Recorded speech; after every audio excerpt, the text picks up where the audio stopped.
It was a crisp August evening in Licking County as football was finally back in the 740.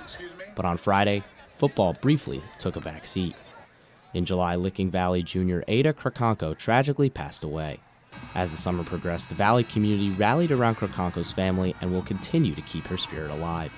Licking Valley Superintendent Scott Beery described Ada as a light in her community. We came together as a school, and then her parents are amazing people, and they've leaned on us, and we've leaned on them, and her friends, and this is a great thing about high school football, and this is a great thing about community. I guess we're just there for each other. After a pregame moment of silence honoring Ada's memory, it was time for football. The Sheridan Generals were the visiting opponents, and both teams wasted no time as the offenses marched down the field and scored on their opening possessions.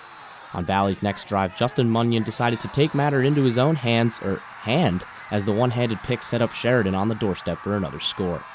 But the Panthers would not let the game get away from them. Quarterback Hayden Rogers tossed this dime to receiver Aiden Steinecker on 3rd and long to tie it up in the second quarter. And the scoring would not slow down in the first half. After trading touchdowns, Rogers led Licking Valley down to the Sheridan 3, where running back Theo Walsh punched it in to give the Panthers a halftime lead, 28-21. The second half was a very different story as tiredness took over and both offenses sputtered. After going into the locker room down 28-21, the Sheridan Generals had their backs against the wall, but the defense rose to the challenge, pitching a second half shutout as the Generals would end up rolling to a 35-28 victory on the back of that defense. And I thought in the second half our kids just relied on that. They relied on who we are. I mean, yes, we blitz and we angle and things like that, but we rely on who we are, and I was proud of them. They didn't get rattled. 28 points to then become a shutout shows that. Senior leadership, it was awesome.